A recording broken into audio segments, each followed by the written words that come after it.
Welcome, dear listener. Behind the tall doors of a grand mansion, a woman lived unseen. She was the governess, patient, steady, and devoted. By day, she shaped young minds with lessons and guidance. By night, she slipped into silence, her presence overlooked, her life unfolding like a shadow. In rooms of wealth and grandeur, she was indispensable yet invisible, trusted but never truly known. Hers was a world of duty and solitude, of long hours and unspoken sacrifices, hidden in the very heart of the household. Tonight you will walk beside her through those hushed corridors, hear the scrape of chalk in the schoolroom, the whispers of children at her side, the distant laughter of a family she served but could never join. You will feel the weight of her years in service, and the bittersweet moment she steps beyond the mansion's gates into a fragile, hopeful freedom of her own. This is not only the story of a servant, it is the story of a woman who carried her life in silence and who discovered that every ending holds the seed of a beginning. Let the shadows of her journey draw you close, and let the stillness of her voice carry you gently toward rest. This is the story of the governess. Before we begin, be sure to like, share, and subscribe only if you genuinely enjoy what I do here. It's super amazing how there are so many viewers across the world who enjoys this type of content. Please be sure to drop a comment below to let me know what part of the world you're listening from. I would truly appreciate that. Now, lay back, relax, maybe have some wine, with a cozy blanket, and let's travel together, way, way back together. The governess began her day as dawn filtered pale and cool through the tall windows of her small chamber. Her room was modest, tucked in a side wing of the house, furnished with a narrow bed, a washstand, and a simple chest of drawers. She would rise early, not as early as the maids below stairs, but before the children stirred. Her first moments were quiet ones, splashing her face with cool water from the basin, pulling her hair back into a neat coil, and fastening her simple gown with practiced hands. While the rest of the house prepared for breakfast in a swirl of activity, she lingered in silence, gathering her thoughts for the day of lessons ahead. The stillness of those early hours was her own, before the footsteps of children broke the hush of morning. Unlike the servants, the governess did not eat in the kitchen. She took her meals with the children in the schoolroom, a space set apart from the grand dining hall of the family. The schoolroom smelled faintly of chalk and ink, its shelves lined with leather-bound books and slates stacked neatly on the desk. The children would arrive still in their dressing gowns, hair in need of tidying, chattering with a mixture of sleepiness and excitement.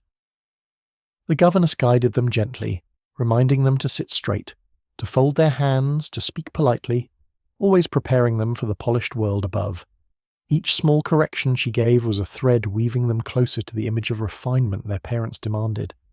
The first hours of the day were devoted to study, reading aloud in careful tones, practicing penmanship with long strokes of ink, reciting multiplication tables in sing-song rhythm.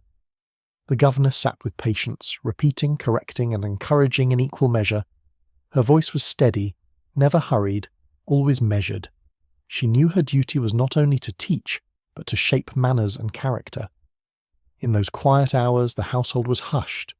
Only the scratching of quills, the turning of pages, and the occasional whisper of a corrected mistake broke the silence.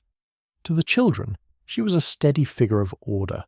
To the house, she was an invisible presence, ensuring the next generation was shaped behind closed doors. When the lessons of the morning were complete, she often led the children outdoors for exercise, across gravel paths lined with clipped hedges, through rose gardens fragrant with bloom, or into the fields beyond the estate. Their footsteps left small traces of laughter behind them.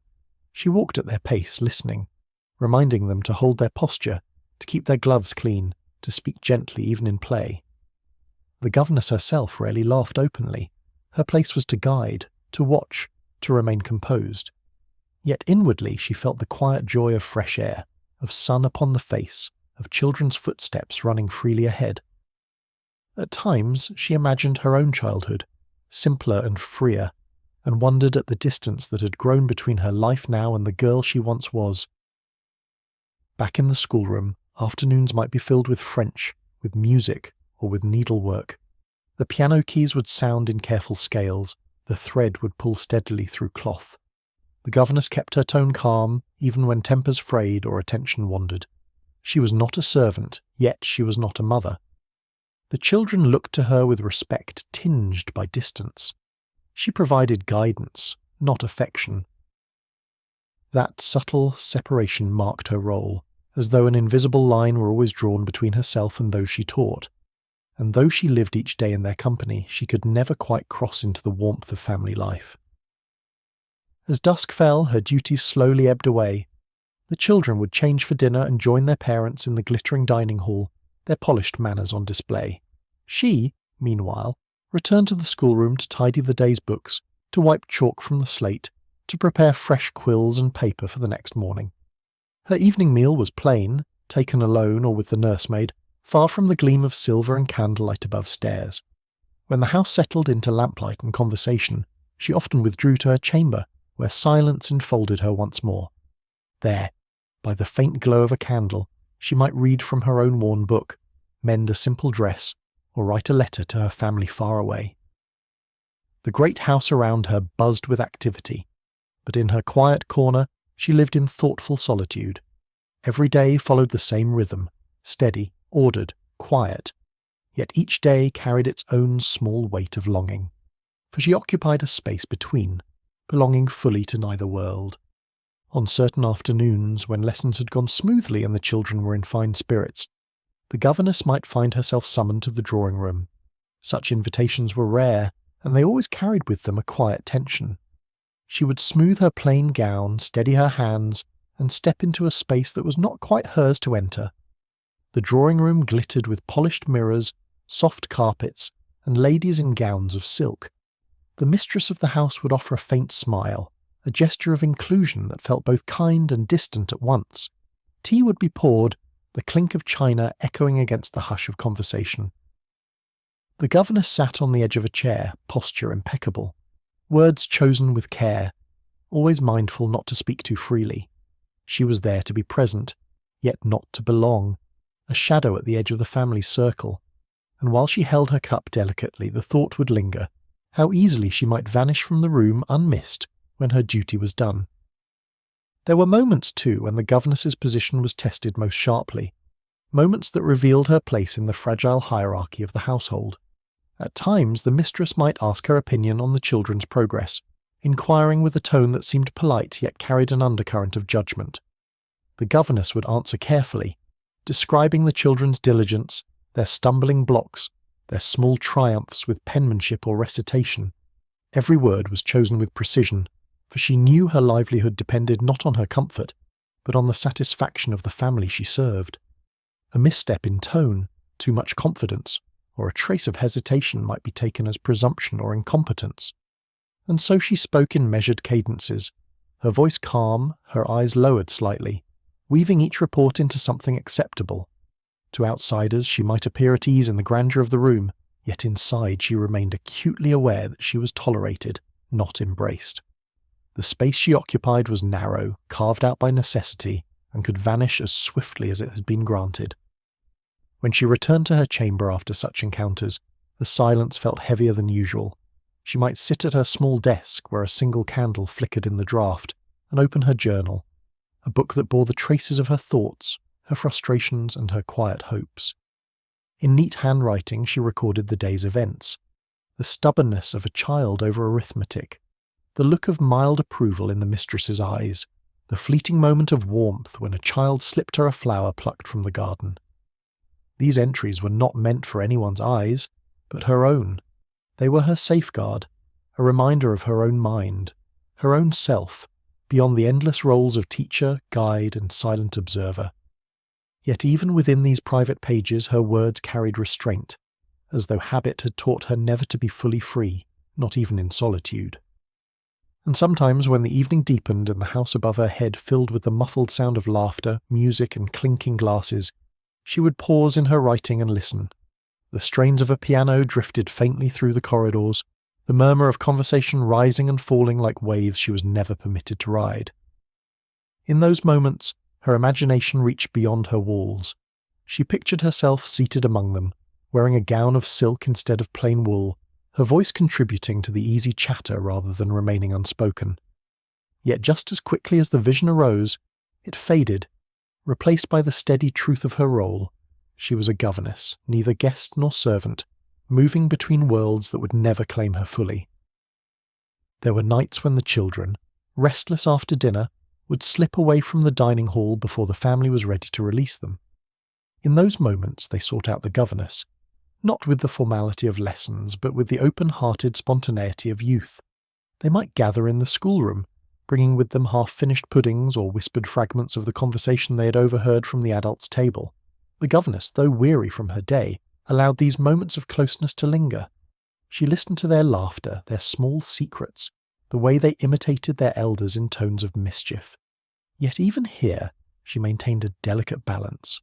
She could not join in fully, for to step across that line risked dissolving the authority she would need again by morning. Instead, she became a listener, an anchor, a quiet figure who absorbed their chatter and let them feel heard, before gently sending them off to bed.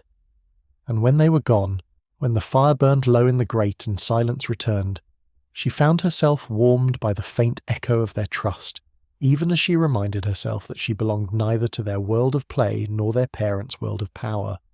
Holidays brought their own peculiar rhythm.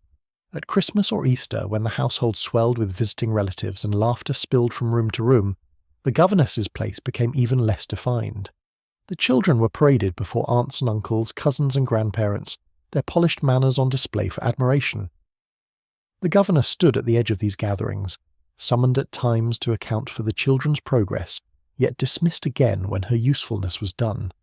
The festivities roared on without her, candlelight flickering against evergreen garlands, the scent of roasted meats and spiced puddings filling the air. In the schoolroom, however, the governess might find her own quiet joy. There with the children, she oversaw the making of small paper chains, the recitation of carols, the simple exchange of handmade gifts. These moments, though modest, belonged to her, for they existed outside the scrutiny of the adults. Still, when evening came and she returned to her chamber with only a candle for company, she felt the weight of distance more keenly than on ordinary days, as though celebration itself underlined her solitude. Even rarer were the days when she was permitted a holiday of her own, a brief escape from the house that defined her existence. She might take a train to visit her family in the countryside, carrying with her the neat dignity expected of her station. The reunion was warm but tinged with strangeness, for though she had grown up among them, the rhythms of her life now differed from theirs. Her sisters might speak of farm chores or village news, her brothers of market work and neighbours, while she, dressed in sombre clothes and speaking with careful diction, seemed both familiar and foreign. She longed to remain among them, to shed the constant restraint her position demanded, yet she knew she must soon return to the mansion, to her schoolroom, to the delicate dance of belonging and exclusion. The train journey back always carried with it a silence she could not escape, as though the click of wheels on the track measured out the narrow boundaries of her life. Though her chamber lay apart from the servants' quarters, the governess sometimes crossed paths with the maids and footmen in the quiet in-between hours, when the family was occupied above and the household machinery turned just a little more slowly. These encounters were brief, but they carried a certain weight. A kitchen maid might offer her a shy smile as she carried a tray upstairs, or a housemaid might pause in dusting a corridor to exchange a whispered word. Yet beneath even these small gestures lingered a delicate divide. The servants did not view her as one of their own. She did not share their meals, nor their gossip in the scullery at night. And still the family did not accept her as one of them. The governess floated in the space between, sometimes close enough to glimpse both worlds clearly, yet never permitted to step fully into either. That distance was her constant companion, invisible but undeniable, shaping every interaction she had. There were, however, moments when the lines blurred, when loneliness urged her to lean ever so slightly toward companionship. Once, in the stillness of a winter evening, she lingered in the kitchen after collecting a plate of food. The great hearth glowed with steady flames, the smell of bread and roasted meat heavy in the air. A scullery maid, no older than 14, offered her a seat by the fire, pressing a mug of steaming broth into her hands. For a brief spell she accepted, allowing herself the warmth of shared company. The servant spoke in low tones, laughing softly, telling stories of errands in the village or mishaps in the laundry. She listened, a smile touching her lips though she spoke sparingly. When the butler entered, the room fell silent, and she rose quickly, retreating upstairs before anyone could question her presence.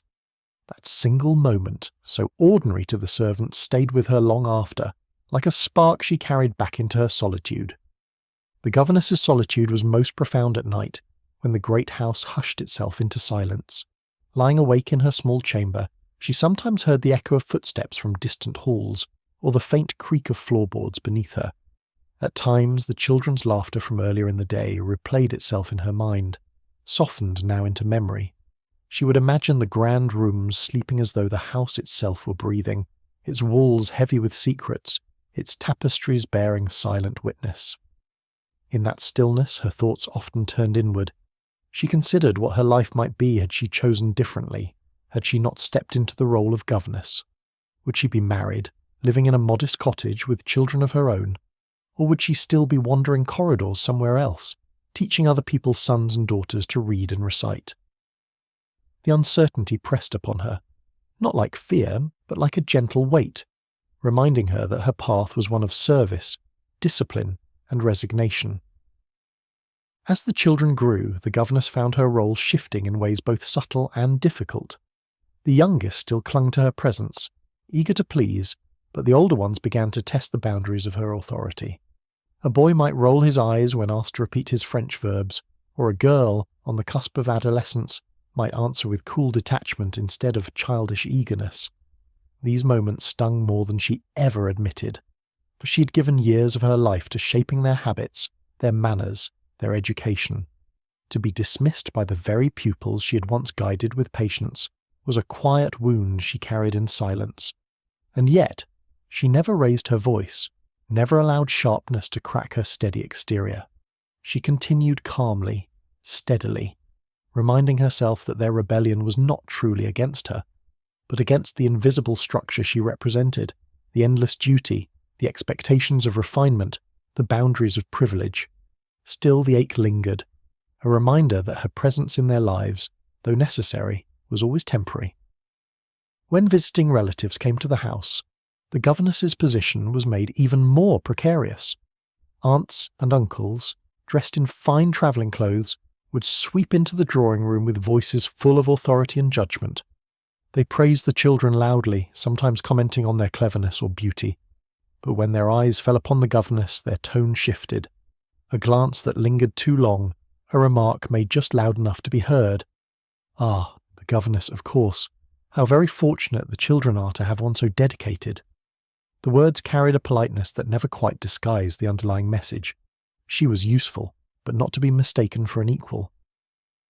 These moments left her sitting stiffly on the edge of her chair, hands folded tightly, her presence tolerated but never celebrated. Later, in the quiet of her chamber, she replayed those glances, those carefully phrased words, and felt the sharp outline of her own invisibility. There were times, too, when she overheard conversations not meant for her ears. Passing by open doors or pausing at the edge of a hall, she caught fragments of the family's private judgments, discussions about the children's progress, about expenses, even about herself. She seems competent enough, a voice might say, but she ought to be stricter. Or another, more pointed. The children are fond of her, though one wonders how long before she grows too familiar. Each overheard word reinforced the fragile ground beneath her feet. She was always being measured, always being weighed against expectations that shifted like smoke. No matter how tirelessly she worked, no matter how carefully she balanced firmness with gentleness, her place in the household remained conditional, revocable, fragile as glass.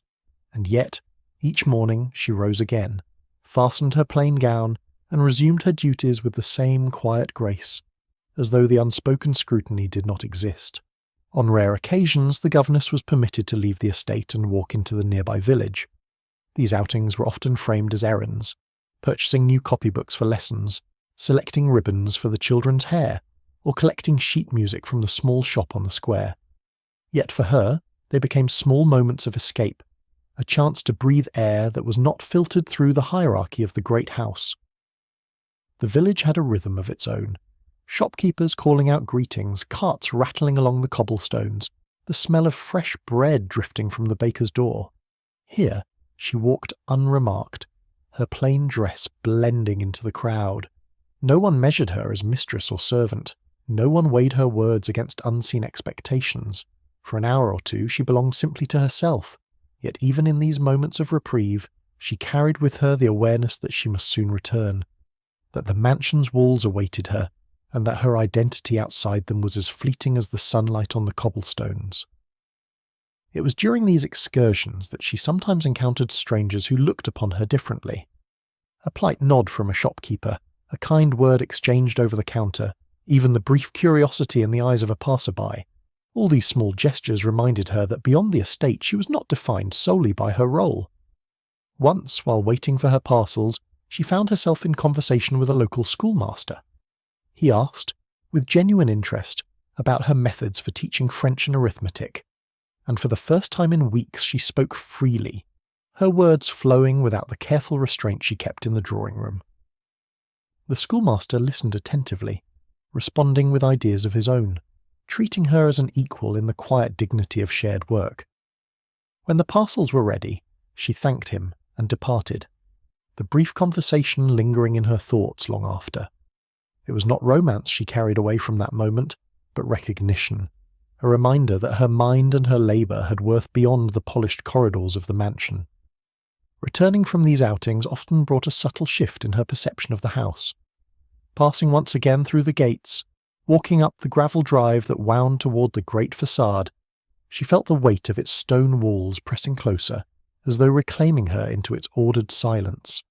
The laughter and chatter of the village receded, replaced by the solemn creak of heavy doors, the sweep of servants moving briskly about their tasks, the ever-present awareness of eyes that might be watching.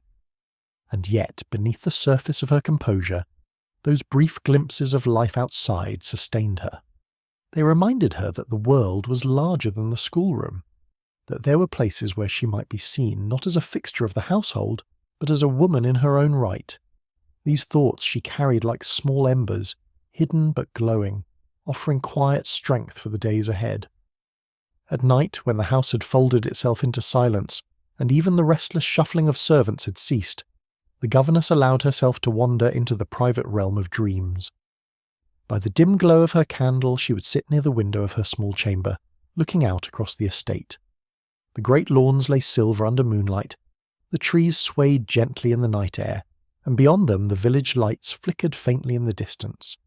In these moments she imagined lives not her own. She pictured a modest cottage at the edge of a field, with a garden thick with herbs and flowers. She imagined the scent of earth on her hands from tending the soil, a hearth she tended for herself, and the simple sound of her own children's voices rising from the room beside hers. The image filled her with warmth, yet also with a strange ache, for she knew it lived only in her mind, separated from her reality by the unyielding barriers of her position. There were days when the governess could not help but wonder whether her devotion to the household had cost her the chance at such a life. Years had slipped away in the quiet service of other people's children, and while she was shaping their futures, her own seemed to drift further from reach. Letters from old friends sometimes arrived, written in hurried but affectionate hands, describing marriages, births, small joys of everyday life. She read them slowly, her eyes tracing each word as though trying to absorb the warmth of those distant hearths. When she set the letters aside, she felt both comforted and estranged. Comforted by the reminder that bonds of affection still stretched across miles, yet estranged by the realization that she belonged to none of those stories. Her path was different, quieter, lonelier, defined by duty rather than choice. And yet, even as these thoughts pressed upon her, there was something in the rhythm of her days that gave her a strange steadiness. The act of rising at dawn, of fastening her gown, of guiding small hands to shape letters on the page, gave her a purpose that anchored her. Though she longed for affection of her own, for freedom to chart her life differently, she also found a peculiar solace in the constancy of her role. Each lesson taught, each correction made, each quiet moment of guidance formed a thread in a fabric larger than herself. She reminded herself that though she might not be remembered, though her name might fade into silence, her work lived on in the children she shaped. That thought, faint but enduring, kept her steady as the hours of each day turned quietly into the next. There were evenings when the mansion seemed to come alive in a way it rarely did, when the corridors filled with the sound of arrival, the clatter of carriage wheels at the door, the rustle of gowns being lifted over thresholds, the laughter of guests spilling into the hall. These were the nights of dinners, of balls, of garden parties in summer when lanterns lit the grounds, and the gardens glowed with soft golden light. The governess had no place in these gatherings, yet she could not help but feel their presence press against the edges of her solitude. From her chamber window she sometimes watched as the guests arrived, men in crisp coats, and women draped in silk that shimmered even in the pale light of the lamps. The air seemed to hum with excitement, a world of elegance and ease unfolding just beyond her reach. Inside, the house transformed. The drawing-rooms glowed with candlelight, polished floors gleamed, and music from a piano or small ensemble floated upward through the stairwells. The governess, moving quietly through her duties, became a shadow in this grandeur. She might guide the children to bed early, reminding them to keep their voices hushed while the festivities echoed below. Or she might pass through a corridor and hear, faintly, the swell of laughter carried on the air, the tinkling of glasses raised in toasts. For a moment she would pause, her hand resting on the banister, and imagine stepping into the light of those rooms, her gown transformed, her voice mingling easily with the guests. But just as quickly she would move on, for such imaginings were only that, brief flickers of possibility that had no place in her reality. At times she glimpsed these occasions more directly.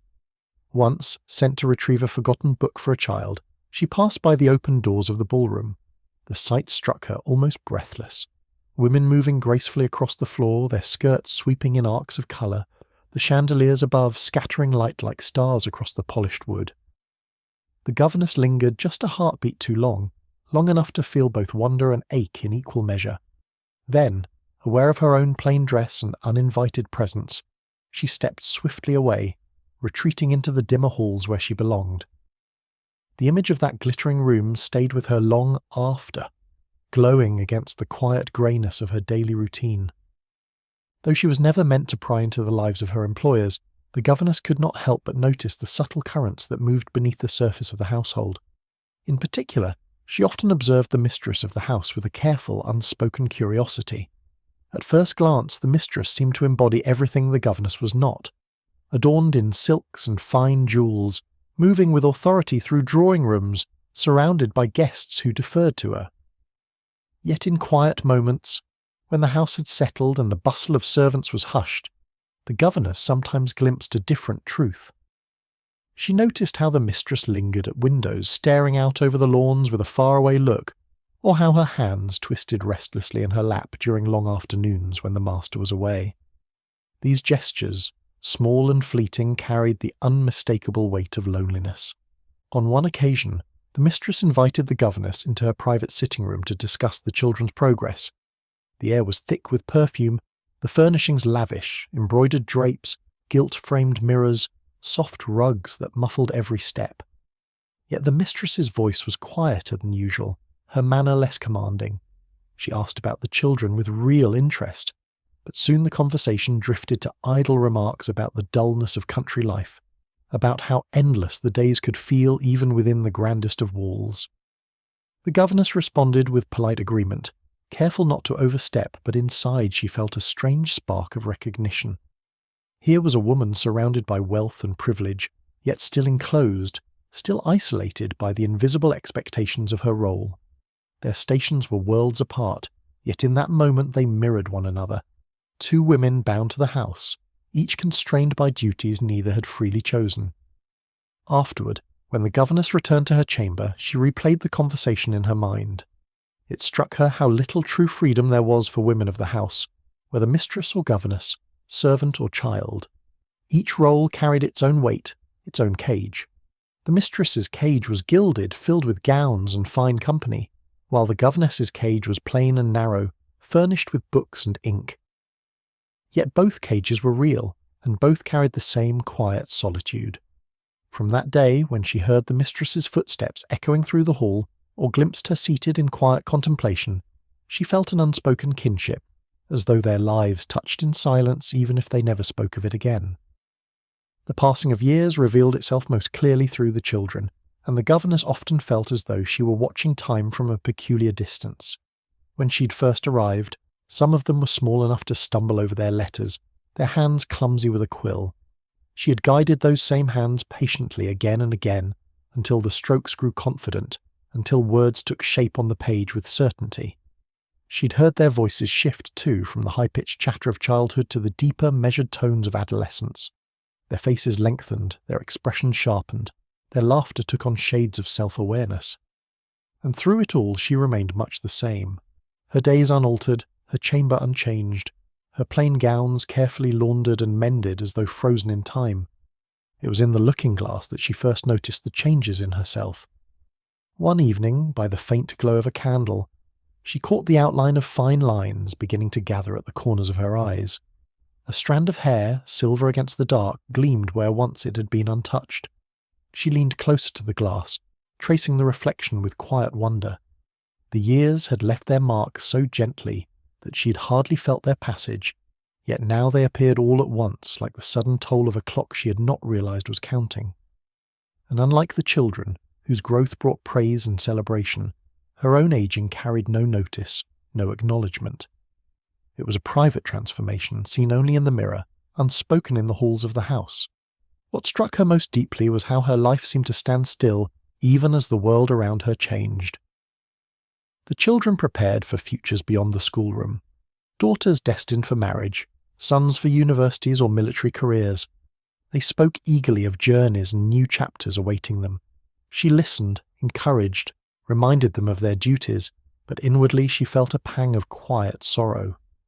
For as they stepped forward into lives that promised movement and transformation, she remained tethered to the same place, the same tasks, the same narrow walls. Each new season that passed brought her closer to the realization that her own life would never truly begin anew, but would continue in its steady rhythm until her services were no longer required. As the children edged closer to maturity, the governess often found herself haunted by the question of what would come after. Her purpose was bound tightly to their days, to the steady rhythm of lessons, corrections, and guidance. Yet she knew that role was temporary. When the daughters were old enough to be married and the son sent away to school or university, what place would remain for her in the household? She considered this in silence, never voicing it aloud, yet it threaded itself through her thoughts in the quietest hours of night. There were stories whispered among governesses she had once known, stories of women who, after years of service, were quietly dismissed with little more than a modest sum and a word of thanks. Some returned to families who had grown older and frailer in their absence. Others took positions in new households, beginning again with unfamiliar children, repeating the same rhythms in different rooms. Still others faded into obscurity, living alone in small rented rooms, their days unmoored from purpose once their charges had flown. Each story carried a shadow of her own future, and she wondered which path might await her when her usefulness here was done. The thought of departure filled her with both fear and longing. Fear, for the mansion had become the boundary of her existence, its walls as familiar as her own heartbeat. She knew every creak of its staircases, every echo of its corridors, every angle of sunlight that touched the schoolroom floor. To leave it would be to abandon the one constant that had defined her adult life. Yet alongside that fear flickered a quiet longing. The possibility that beyond these walls some small fragment of freedom might be found. Perhaps a cottage with her name alone on the door, or a village where no one thought of her as governess, but simply as herself. She did not dare shape this longing into a plan, but it lingered in the background of her thoughts like a half-remembered melody. And so, each morning, when she rose and fastened her plain gown, she did so with the awareness that her days were numbered, though she could not know how many remained. Every lesson she taught, every word she corrected carried the faint echo of finality, as though somewhere, just out of sight, the end of her chapter was slowly approaching. There were times on her rare visits into town when the governess glimpsed others like herself, solitary figures in plain gowns walking with the same careful composure, carrying books or parcels with an air of quiet duty. She recognized them instantly, though no words passed between them. Each bore the same markers, eyes that scanned the world with a mixture of alertness and restraint, movements that spoke of discipline but not of ease.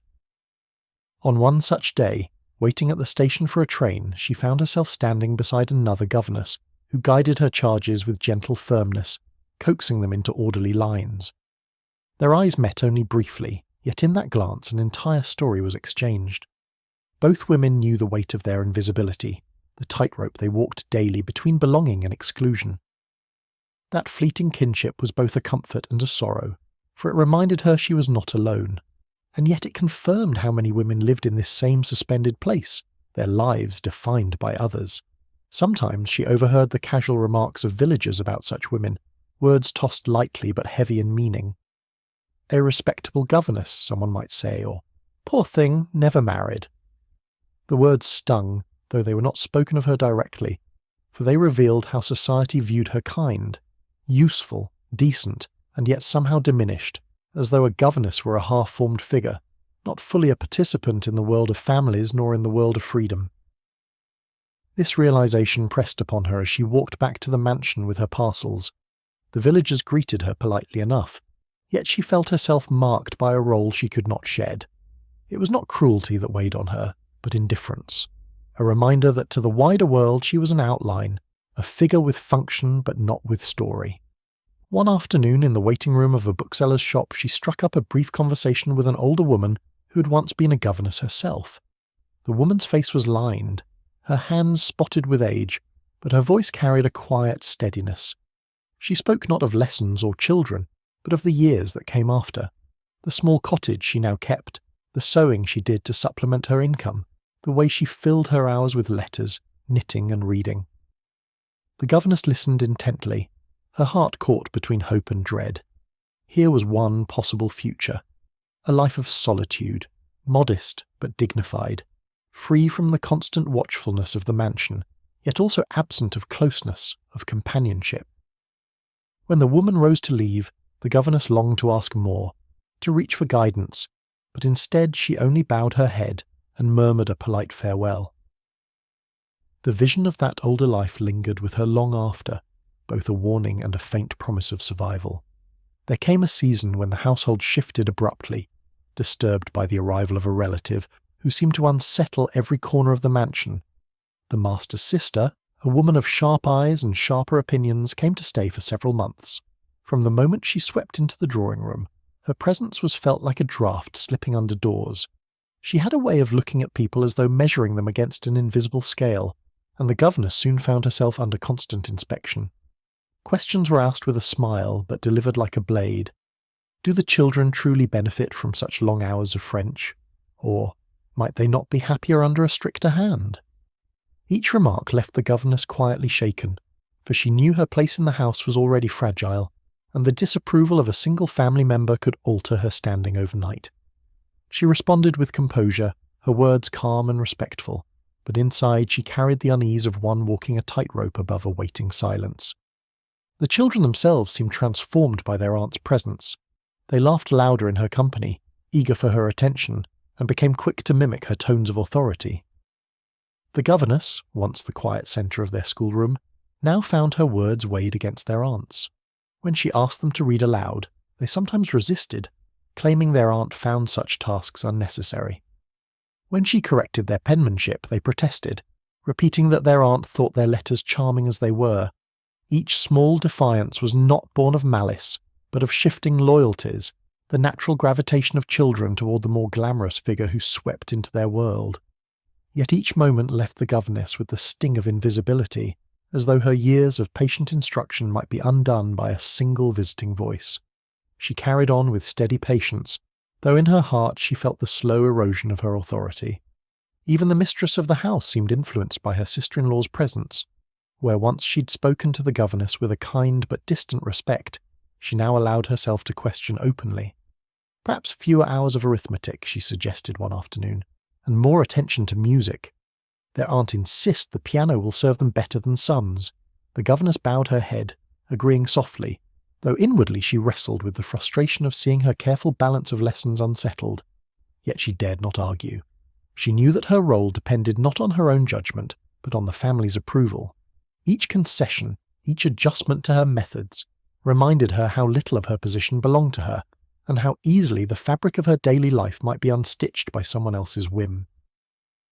There were afternoons when the master's sister insisted that the governess take tea in the drawing room, declaring that it was improper for a lady, however humble her station, to remain cloistered in the schoolroom all day. The invitation, though delivered with charm, carried the weight of command, and so the governess obeyed. She entered the room with her hands folded, her plain dress an immediate contrast to the silks and satins surrounding her. The conversation swirled around her, talk of society events, of fashionable novels, of acquaintances she had never met, and she found herself perched at the edge of her chair, careful with every word. When asked her opinion, she answered with measured restraint, offering neither too much nor too little, for she knew either could be seized upon as folly.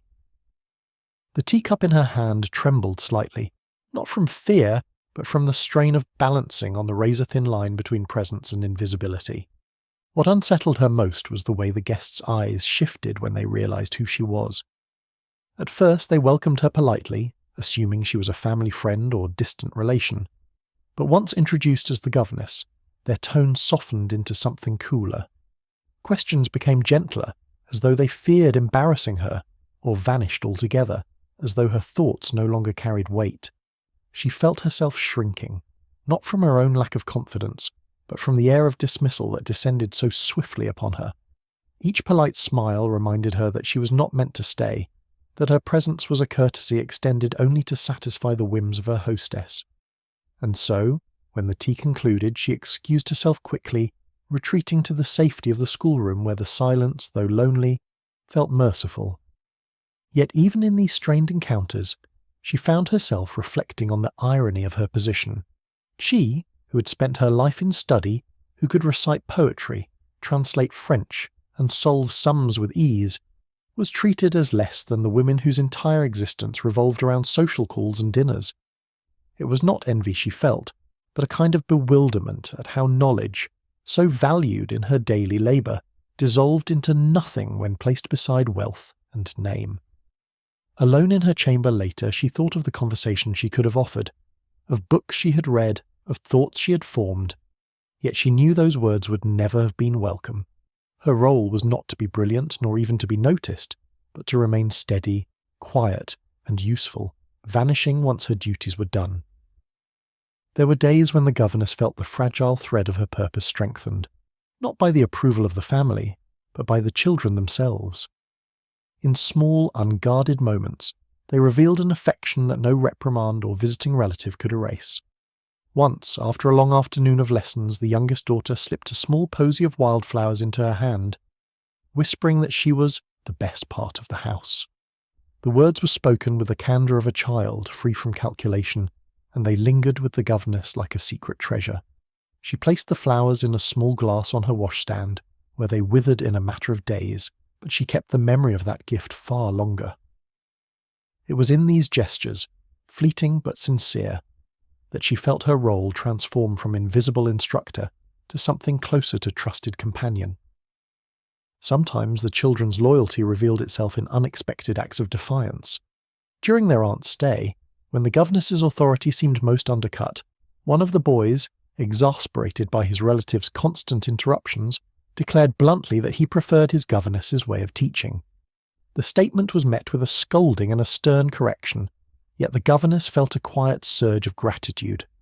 Though she dared not show it, the boy's defence settled into her heart like a flame against the chill of dismissal.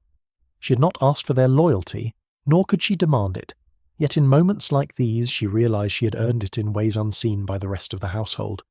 It was proof that her work, though undervalued above stairs, had left its imprint in the lives of those who mattered most. At night, as she tidied the schoolroom after the children had gone to bed, she sometimes found small traces of their affection left behind. A slate with a message scrawled in childish handwriting, "Thank you," tucked between sums, or a drawing of her standing beside them beneath a crude sun. She knew such tokens were not meant for the eyes of their parents, but for hers alone, and so she cherished them quietly, folding the drawings into the pages of her journal, erasing the messages before morning, and keeping their meaning in the secret corners of her heart. These were not grand gestures, nor declarations of love, but they were enough. They reminded her that, while she might always remain unseen by the adults of the house, she was never invisible to the children who learned beneath her care. There came a time when the governess began to notice the subtle signs of distance creeping into the children's behaviour. Where once they had clung to her presence, eager to share every triumph and sorrow, they now began to withhold, to guard their thoughts in the way of those who feel themselves stepping into adulthood. The eldest daughter, who once pressed flowers into her hand, now walked with a poise that mimicked her mother's, speaking less to the governess and more to the visiting relatives who praised her refinement. The eldest son, once delighted to read his lessons aloud, grew restless and distracted, his thoughts already fixed on the world beyond the schoolroom walls. These changes came not in a single day, but gradually, like shadows lengthening in the afternoon, until the governess realised with a quiet ache that the closeness she had treasured was slipping away. The schoolroom itself bore witness to this shift. Slates that once bore childish scribbles now held careful essays, more polished but less personal. The piano, once played with eagerness and laughter, now sounded only when duty required it, each scale performed with a sense of impatience rather than joy. The younger children still clung to her guidance, but even they began to imitate their elder siblings, glancing toward her less often, responding to her corrections with measured politeness rather than spontaneous affection. Each sign reminded her that her role was diminishing, not through any fault of her own, but because time itself was carrying her charges forward. She continued her lessons with patience, her voice as steady as ever, though inside she felt the quiet sorrow of being left behind. At night, in her small chamber, she reflected on these changes with a mixture of pride and grief. Pride because she had shaped them. She had seen the clumsy strokes of their pens grow into elegant handwriting, had guided their voices from halting recitation to confident speech. She had poured years of herself into their growth, and now the evidence of her labour was clear. Yet grief clung just as tightly, for their very independence meant her presence was no longer essential. The small drawings tucked into her journal, the whispered thanks, the moments of spontaneous laughter, these belonged to the past. What remained was respect, perhaps even gratitude, but the warm thread of intimacy was fraying. She understood now that her work was always meant to vanish, its success proven by her own obsolescence. It was in the small details that the governess first noticed a change in the air of the household. A letter left on a desk half-folded bearing the seal of a school. A conversation hushed as she entered the drawing-room, the mistress's voice softening as though a subject had been quickly abandoned. The children too began to speak in whispers of new arrangements, of cousins who had gone away to boarding schools, of lessons to be continued under the care of other tutors.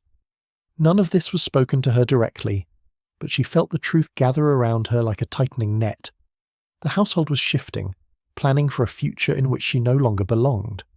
The signs became clearer with each passing week.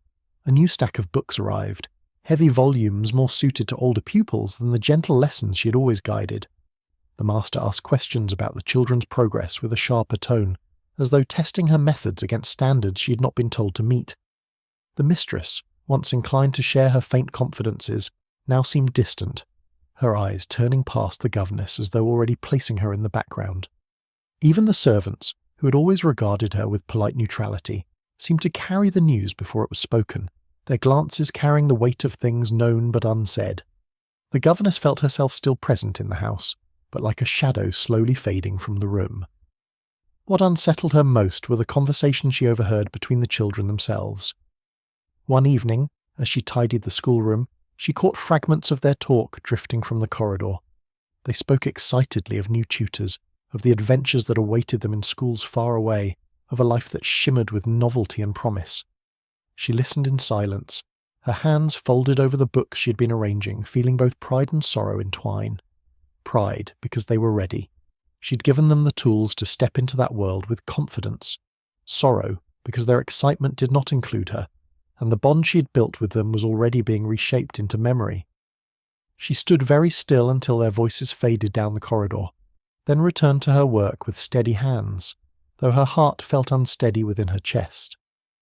It was in her private rituals that the governess first began to prepare for what she feared but could not name aloud, She tidied the schoolroom with even greater care than before, arranging the books in precise order, as though leaving behind a record of her steadiness.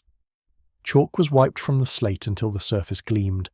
Quills were sharpened and laid out in neat rows, and her own notes, years of careful lessons written in a fine, steady hand, were gathered into bundles and tied with ribbon.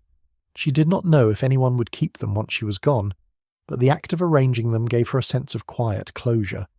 Each movement felt like rehearsal, not for tomorrow's lessons, but for the day when she would no longer return to this room at all. She also began to walk the corridors differently, her footsteps slower, her eyes lingering on the details she had once taken for granted. The carved banisters polished by countless hands, the tall windows that flooded the stairwells with afternoon light, the faint creak of certain floorboards that only those who lived within the house would ever know. These were the textures of her life, the sounds and sights that had filled her days, and she found herself imprinting them into memory as though she might carry them with her when the doors finally closed behind her. Even the schoolroom itself seemed to shift in her gaze, less a place of duty now, more a chamber of recollection, holding the echoes of children's voices that were already fading into the past. At night, when she sat at her small desk in her chamber, she took up her journal not simply to record the day, but to speak quietly to herself about the end she knew was coming. Her words were measured, written without bitterness, but with a tone of acceptance threaded with sorrow.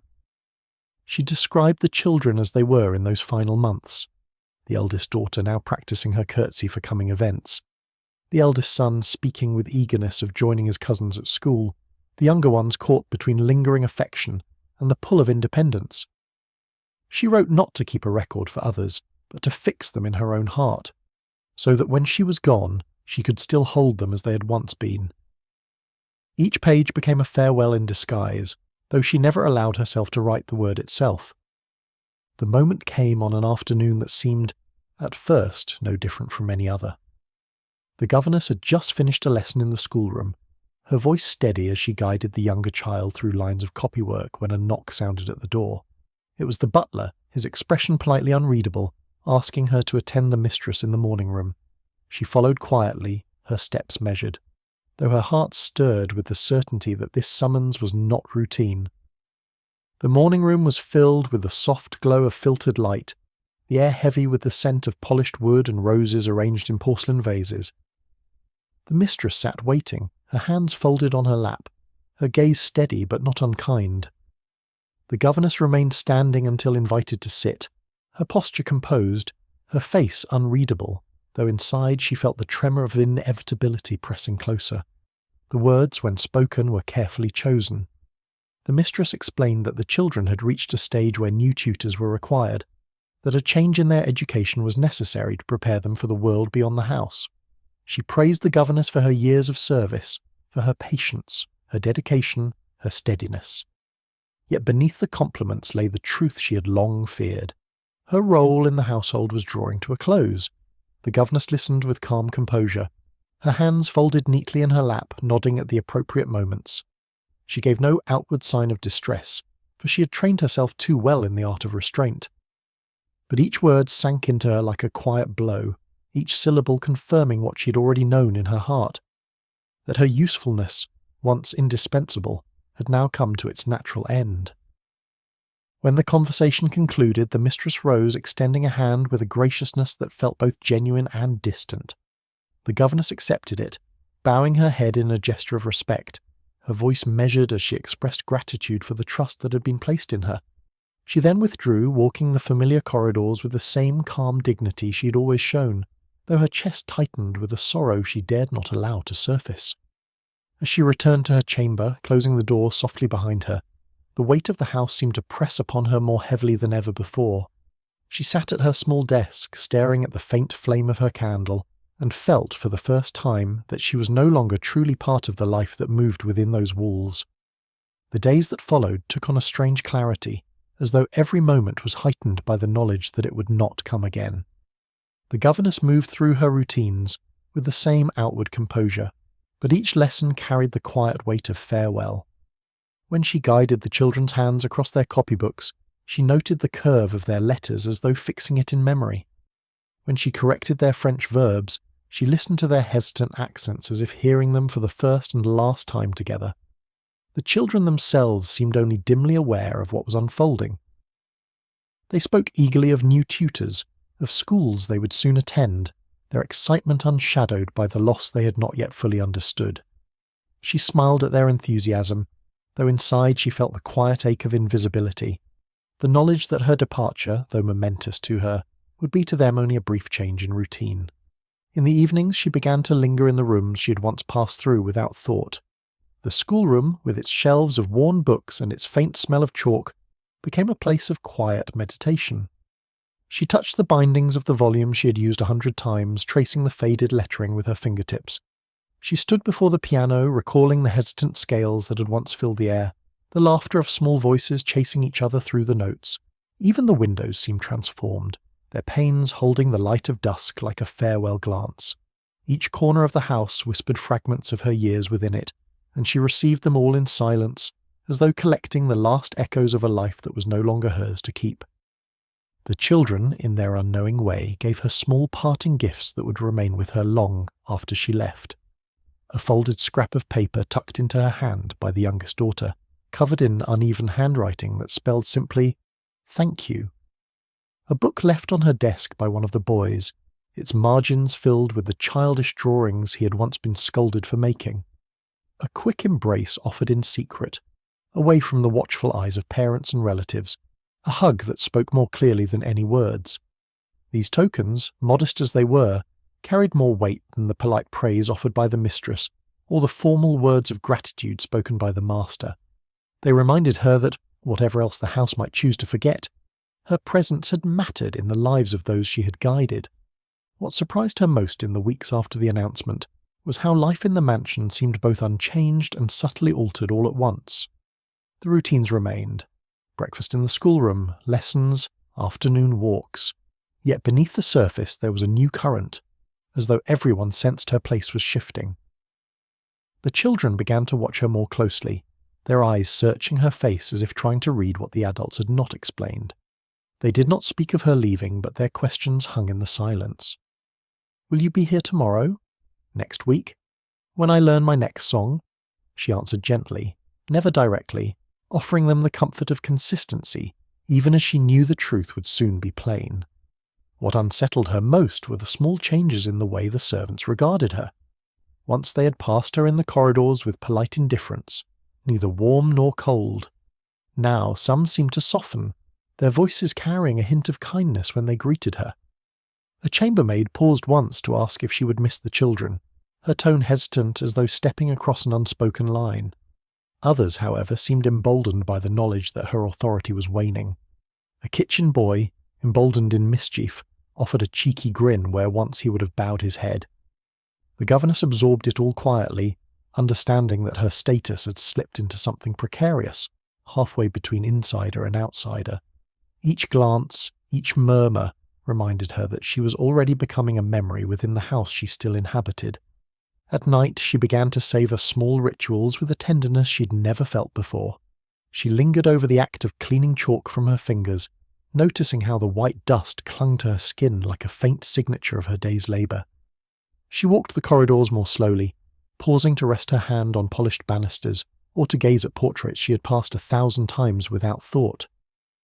Even the sound of the house settling into silence, the creak of timbers, the faint rush of wind through tall chimneys, became a comfort, as though the house itself was speaking to her, imprinting its presence into her memory. She no longer rushed from duty to chamber, but instead stretched each moment, holding it close, knowing it was already slipping away. The announcement of her departure also stirred memories of her earliest days in the mansion. She recalled her first morning, the uncertainty in her chest as she entered the schoolroom for the very first time. The shelves then had felt imposing, the children strangers, their faces wary, their manners unpolished. She remembered the weight of the mistress's eyes upon her, appraising, as though every movement she made might tip the scales of her worth. Those memories rose now, mingling with the familiarity of the present, and she marvelled at how deeply the house had become etched into her being. What once was foreign had become second nature. What once was trial had become rhythm. To think of leaving was not simply to lose her position, but to surrender a part of herself she had grown into over the years. And in the quiet of her chamber she began to contemplate the future in ways she had long resisted. She drafted letters she never sent, inquiries to other households, tentative notes to old acquaintances, even musings on whether she might attempt to establish herself as a tutor in some modest town. Each letter she folded and set aside, her hand hesitating before the ink could dry. For though she knew she must go, the world beyond the mansion loomed vast and uncertain. What would it mean to step into a life no longer framed by children's voices, no longer defined by the steady tick of lessons and routines? She did not yet know, but the question itself pulsed within her like an unfamiliar rhythm, drawing her thoughts into the wide unknown. What touched her most in those final weeks was how the children's affections seemed to surge and fade like tides, pulled by forces they did not understand. At times, they clung to her more tightly than before, slipping their hands into hers during walks in the garden, or leaning against her shoulder when reciting lessons, as though they sensed she might vanish. At other times they kept their distance, swept up in the excitement of new plans and the praise of relatives who spoke of the tutors to come. The governess accepted both extremes with equal calm, though inside she felt the bittersweet ache of being both needed and replaced in the same breath. She knew these were the natural contradictions of children, yet each moment struck her with a sharpness she carried silently, hidden behind her steady voice and measured smile. The arrival of relatives and guests altered the atmosphere further, sharpening the divide between her fading place and the family's future. Aunts praised the children's progress as though the governess were no longer present, their compliments directed toward the mistress while she herself stood quietly at the edge of the room. Uncles spoke eagerly of schools and careers, dismissing years of her instruction with a wave of the hand. In their eyes, the children's readiness belonged to the family alone, their achievements a reflection of lineage and upbringing rather than of the countless hours in the schoolroom. The governess did not resent them openly, but each word reinforced the truth that her presence, though essential, was already being folded away like yesterday's newspaper, read, used, and quietly discarded. In response, she began to create a farewell map of the mansion in her mind, tracing its contours in a way she never had before. Each corridor became a memory, each stair a chapter. She paused at the tall window overlooking the gardens, recalling the morning she first led the children down the gravel paths. She lingered by the heavy oak door of the library, remembering the hours she'd spent in its quiet shadows, preparing lessons with borrowed books. Even the narrow back stairs, dimly lit and seldom used, carried meaning now. The steps she had climbed hundreds of times, carrying slates and papers, her shoes brushing the same worn grooves. Each place she marked silently, as if leaving behind a part of herself, a trail of invisible farewells stitched into the house like threads of memory no one else could see. And yet, for all the quiet sorrow of her days, she found herself holding on to the children's laughter more tightly than ever. When they burst into sudden giggles over a shared joke, or when they recited a passage with a pride that shone in their faces, she felt a fleeting joy that lifted the heaviness from her shoulders. She memorized the sound of their voices, the tilt of their heads, the light in their eyes, knowing these details would fade once she was gone. At times, she even allowed herself to imagine that years from now, when they were grown and scattered across the world, they might still remember her, not as a figure of duty, but as the quiet presence who had shaped their earliest steps. Whether they would or not, she could never know. But the thought itself, fragile and uncertain, was enough to keep her heart steady as the days carried her slowly toward her departure. It was during the family's gatherings that the governess felt her invisibility most keenly.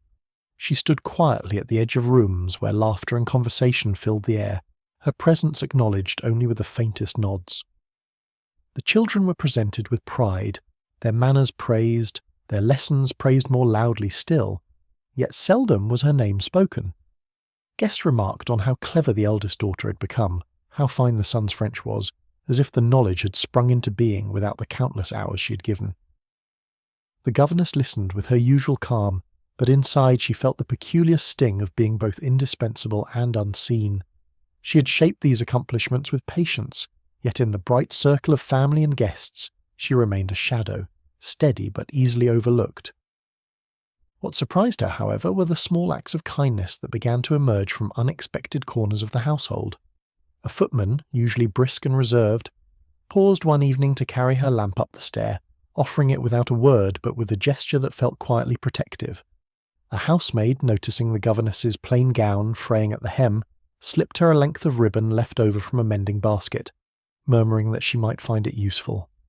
These gestures were small, easily missed, but to the governess they were profound. They reminded her that though she stood apart from both servants and family, there were still moments of recognition, of human connection that broke through the walls of role and station. She treasured these kindnesses in silence, folding them into her heart alongside the children's laughter.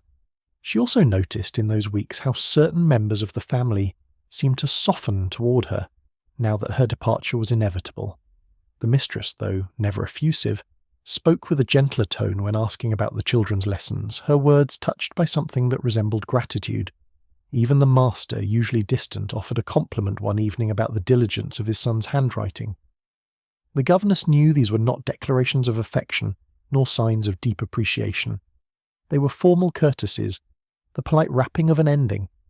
Yet she accepted them without bitterness, choosing instead to hear in them a faint acknowledgement of all she had given. For even the smallest recognition after years of silence felt like a light breaking through a long dusk. At night, when the house had fallen into silence, and only the faint ticking of clocks filled the halls, the governess began to wander in her mind through the earliest days of her service. She would sit by her candle in the narrow chamber and remember the morning she first arrived. The echo of carriage wheels crunching on gravel, the butler's measured voice as he showed her to her room, the nervous beating of her heart as she unpacked her modest belongings. The memory returned with startling clarity, as if no years had passed at all. She could almost feel the stiffness of her gown that day, hear the rustle of unfamiliar footsteps in corridors that had not yet become her own. These recollections came unbidden, yet she welcomed them, for they seemed to bind her present self to the young woman who had first crossed the mansion's threshold. The schoolroom, too, replayed itself in fragments across her thoughts. She remembered the first hesitant glances from the children, the way they shifted restlessly in their seats, unsure whether to trust her. She could hear again the sound of chalk breaking under nervous fingers, the faint sniffles of frustration when sums went wrong, and her own voice, calm and steady, urging patience. Those earliest lessons had felt heavy with expectation, every correction carrying the weight of her place in the household, and now, years later, when she tidied the same desks and wiped the same slates, she felt both pride and sorrow in the comparison. The children had grown, their hands sure and their voices confident, but she remained unchanged, the same figure, guiding, correcting, steadying, always in the background. The contrast between then and now sharpened the ache of departure, for it reminded her how deeply she had rooted herself here without ever truly belonging. Even the smallest corners of the house began to whisper to her in memory. Passing through the great hall, she recalled the first grand dinner she had heard from above, the muffled clinking of silver and laughter rising through the floorboards as she ate her solitary meal in the schoolroom. Walking the garden paths, she thought of the spring morning when the children had tugged her eagerly toward the budding rose bushes, their faces alight with wonder at the first bloom of the season. In the library, she remembered the hush of early evenings when she borrowed volumes in secret, her fingers trembling slightly as she dared to open books not meant for her hands. Each place carried a shadow of her younger self, layered over with the weight of years until the entire mansion seemed to echo with her own unspoken story, one that would vanish the moment she stepped away. It was in the schoolroom that she first felt the urge to collect something tangible, something to hold when memory alone might not be enough. One afternoon, while tidying after lessons, she discovered a page of arithmetic left behind by the youngest child. The sums were uneven, the numbers scattered across the slate, in a way that spoke of both effort and distraction. Instead of discarding it, as she normally would, she folded the paper carefully and slipped it into her journal. It was such a small thing, ink on a page, yet to her it carried the sound of that child's laughter, the memory of a furrowed brow, the warmth of a hand that had once reached for hers. From then on she began to notice such tokens everywhere, traces of her daily labour that might otherwise be lost, and she gathered them quietly as though she were stitching together an invisible quilt of remembrance. She took, too, a ribbon that had once been dropped carelessly to the floor during a lesson in sewing. The child had forgotten it instantly, but the governess picked it up and smoothed it between her fingers. Its colour was faded, its edges frayed, yet it carried the faint scent of lavender from the box in which it had been kept. She tucked it away in the lining of her drawer, not as a treasure to display, but as a reminder of the countless hours spent guiding small hands through patient stitches. Each time she opened the drawer, the ribbon whispered back those afternoons, filled with sunlight spilling across the schoolroom table and the soft hum of children's concentration. Even in her own chamber she began to arrange her belongings with the thought of departure in mind. Her modest chest, which had once seemed barely enough to hold her things, now felt impossibly small for the life she had lived here. Into it she placed her journal, the folded scraps of paper, and the ribbon, as though packing away the years piece by piece. She paused before each edition, holding it in her hand, letting the memory it carried wash over her before setting it gently inside. These were not riches nor gifts of value, but to her they were more precious than gold, fragments of proof that she had not merely passed through these walls unseen, but had lived and taught and shaped lives within them. It was in the smallest gestures that she began to sense the children's unspoken farewells. One evening, as she closed a book after a long reading lesson, the youngest daughter lingered by her side, reluctant to leave for supper. Instead of running off as she usually did, she slipped her arms quietly around the governess's waist, resting her cheek against the plain fabric of her gown. No words were spoken, but the embrace lingered longer than usual, carrying with it a weight the child herself may not have fully understood. The governess smoothed the girl's hair, her own voice steady as she whispered only, "Off you go now." But inside she felt the pang of a goodbye wrapped in the innocence of a simple hug. What struck her most were the sudden bursts of loyalty that flared in the older children, as though they too sensed something was changing but could not bring themselves to name it. The eldest boy, often restless and distracted, surprised her by bringing a book from the library to show her, asking her opinion with a seriousness that reminded her of his younger days. His request seemed less about the book itself and more about keeping her voice in his world just a little longer.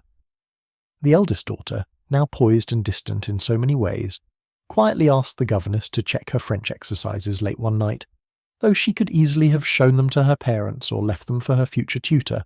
Each of these gestures carried the feel of unfinished threads, of ties that the children themselves were reluctant to see severed. Even in moments of play there was a tenderness that seemed different now, touched by the awareness of change. During their afternoon walks the children pressed closer, pointing out the smallest details, a bird's nest, the first frost on the hedges, the curve of the riverbank, as if trying to fix those images in her memory. They laughed louder, tugged at her hands more eagerly, begged for stories on the walk home that they had already heard a dozen times before. And she obliged, her voice calm and warm, repeating the same tales with the same patience, knowing that what they sought was not the story itself, but the comfort of her presence. Each laugh, each glance back over a shoulder, seemed to say what none of them dared to speak, that the days they had shared were drawing quietly to their close. There were evenings when the governess moved through the mansion as though she were already a ghost, her footsteps soft, her presence unnoticed.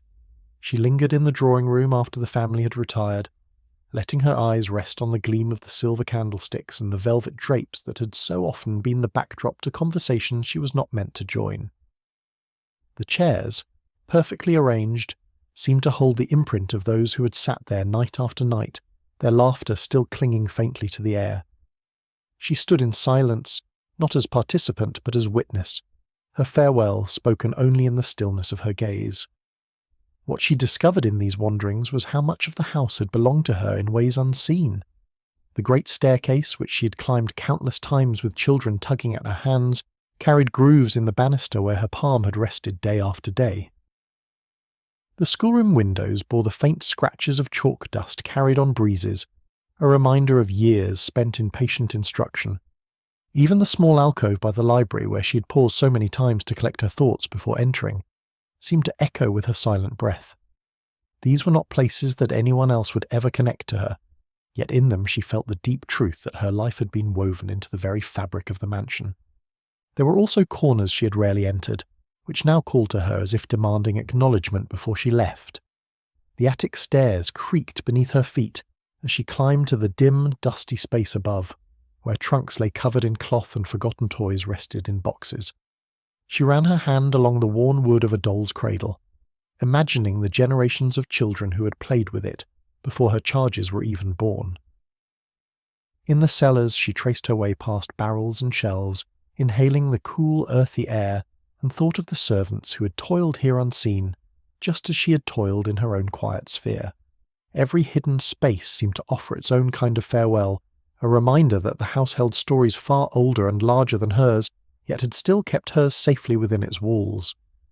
And with each secret pilgrimage came a deeper awareness of how easily she would vanish from the household's memory.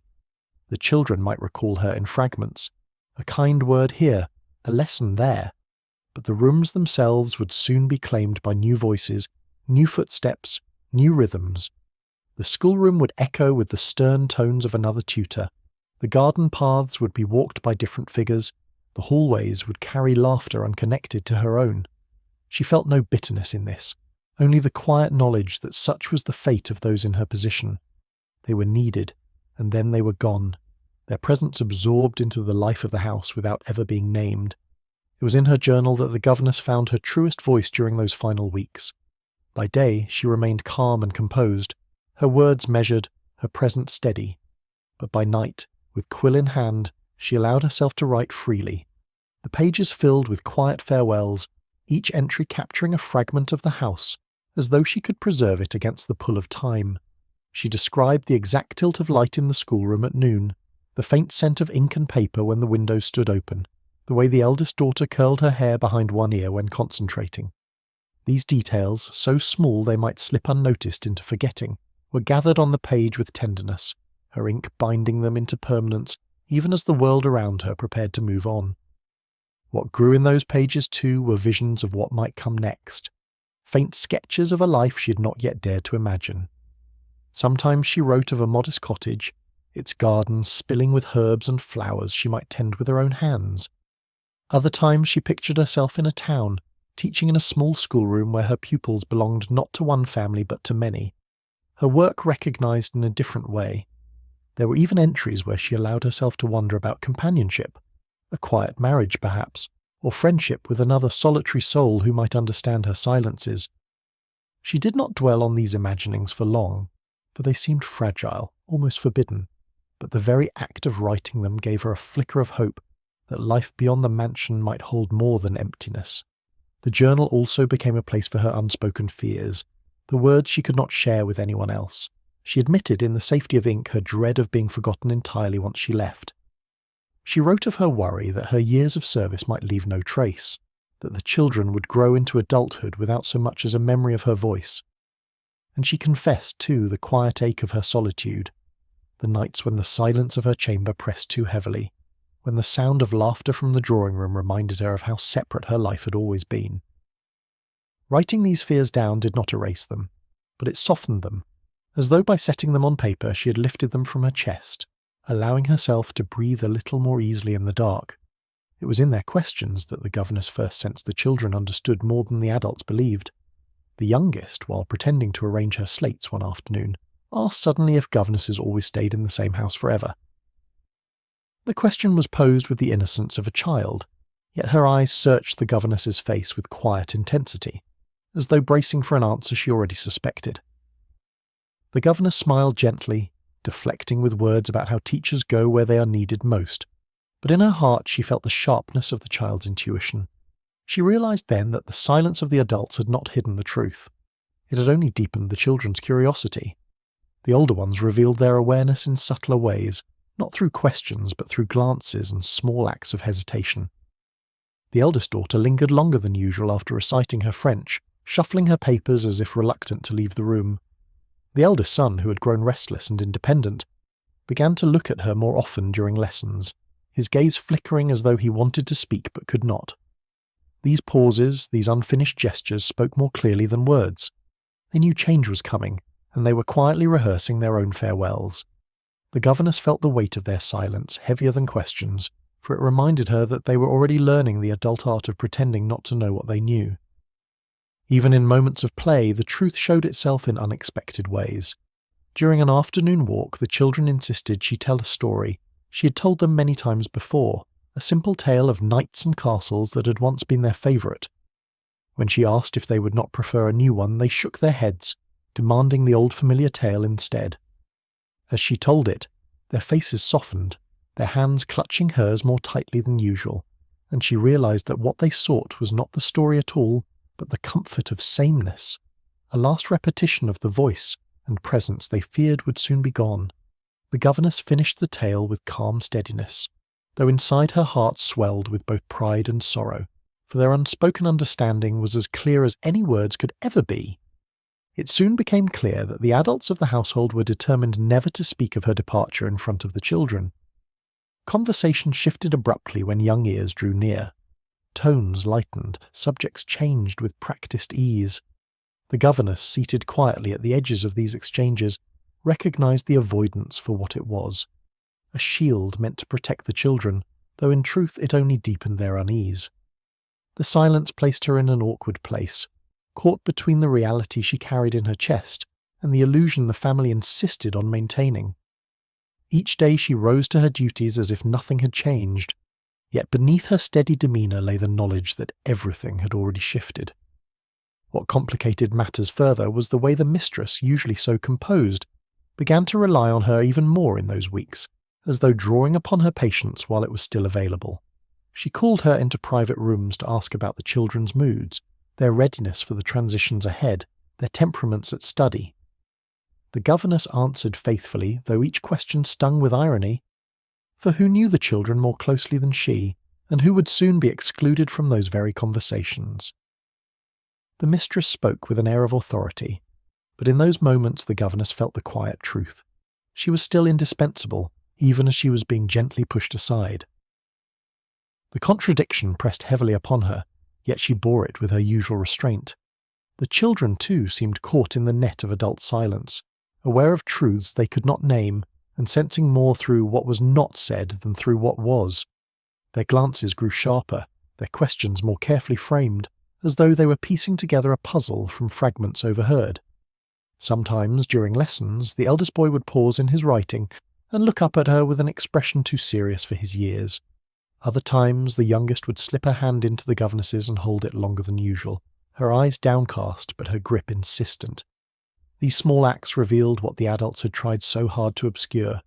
The children, even in silence, understood more than they were given credit for. And in those wordless exchanges the governess felt both comfort and sorrow, for they carried the bittersweet proof that her presence had mattered deeply, even if it could not be spoken aloud. It was in the rooms themselves that the governess first felt the quiet unravelling of her presence. The schoolroom, once filled with the hum of lessons and the scrape of chalk, now seemed oddly hollow, even while she and the children sat within it. The shelves of books, the neat rows of slates, the piano in the corner, all remained the same, yet the air carried a sense of waiting, as if it already belonged to someone else.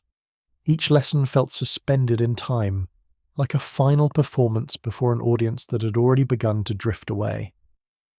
She found herself pausing more often, her gaze lingering on familiar objects, her ears straining toward the silence that seemed to grow louder each day.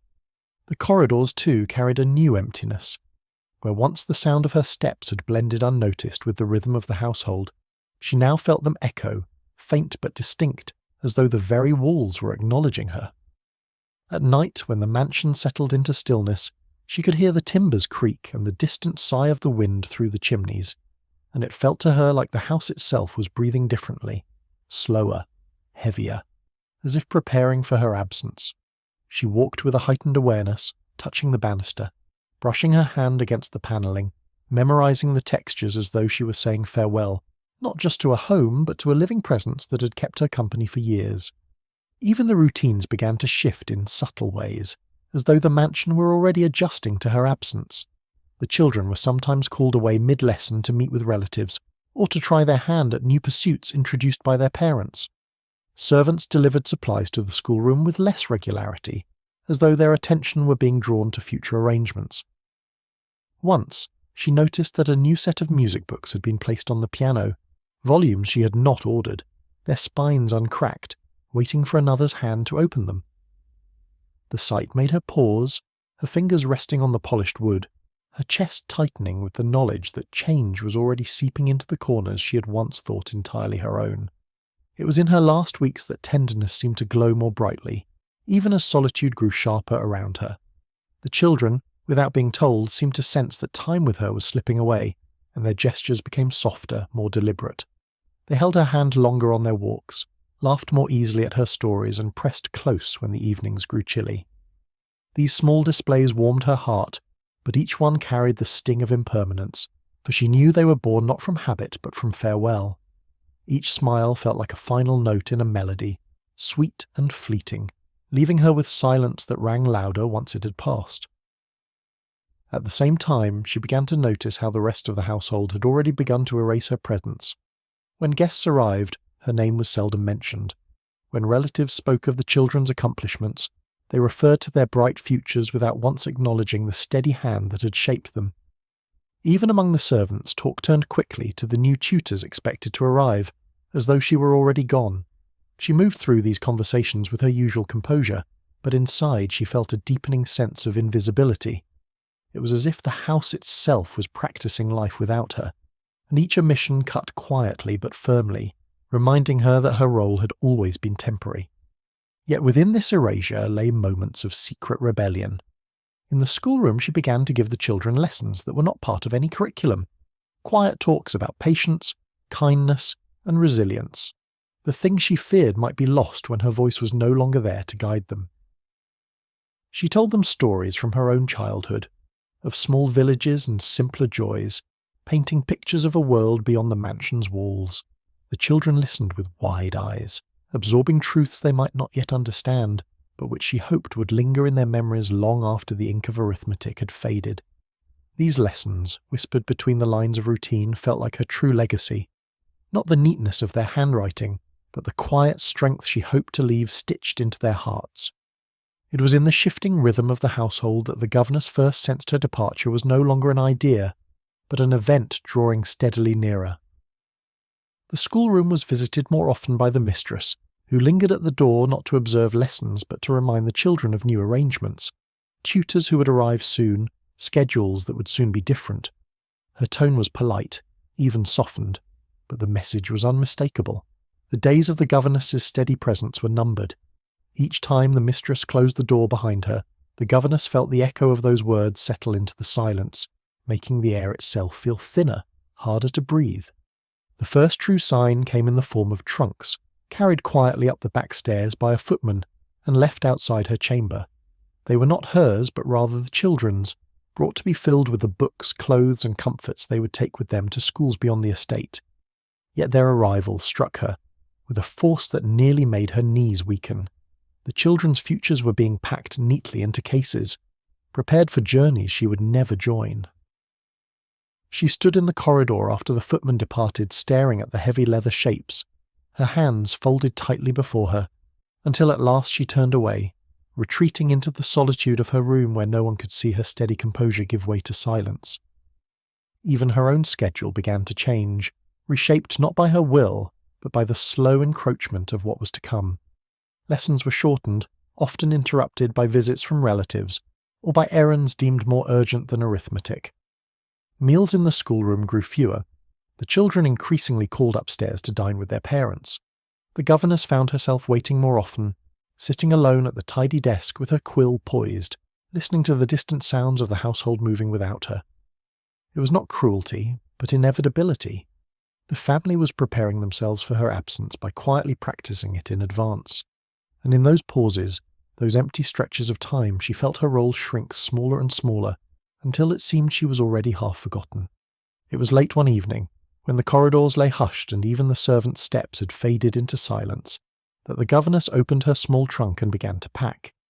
The act felt less like preparation and more like confession, as though each item she folded away admitted aloud that her years in the house were ending. Her plain gowns, carefully laundered and mended, went in first, their fabric still carrying the faint scent of chalk dust and ink. Each dress was not merely clothing, but a record of the countless days she had stood before the children, steady and unchanging, while they grew taller and more restless. As she placed them into the trunk, she found herself pausing, fingers resting on the worn seams, remembering lessons, quarrels, laughter, all stitched invisibly into the fabric itself. The next items were smaller but heavier in meaning. Into the trunk went the ribbon she had once tucked away from a sewing lesson, still faintly scented with lavender, then the folded arithmetic page, unevenly scrawled by a small hand that had since grown steadier. Last, her journal, thick with entries, its pages heavy with years of thoughts unspoken aloud. She tied it with a cord, her fingers lingering as though reluctant to let it leave her desk. Each object she set down seemed to draw a line under the life she had built within these walls, as if she were packing not belongings, but fragments of herself. She paused often, staring at the open trunk, her heart unsteady, as though part of her longed to leave it unclosed, unwilling to make the act final. Even the ordinary things seemed to resist being moved. A small comb, its teeth worn from daily use, caught her fingers as she tried to place it among her clothing, and she set it down again, staring at it as though it might speak. A simple shawl, often worn on morning walks with the children, seemed too alive with memory to be folded away. She touched it to her cheek before finally laying it inside, its fabric carrying the faint scent of autumn air and the sound of laughter on gravel paths. Each placement felt deliberate, almost ceremonial, a farewell whispered to the life she was closing into wood and leather. And though the trunk remained only half full, the weight of it already seemed immense, as though it carried years rather than garments. It was inevitable that the children would notice the trunk. One morning, as they bounded into her chamber unannounced, the youngest stopped short at the sight of it sitting open by the wall. Her eyes widened, her little hand clutching the doorframe as though the wooden box were a stranger intruding upon their world. "Why is it here?" she asked, her voice soft but urgent.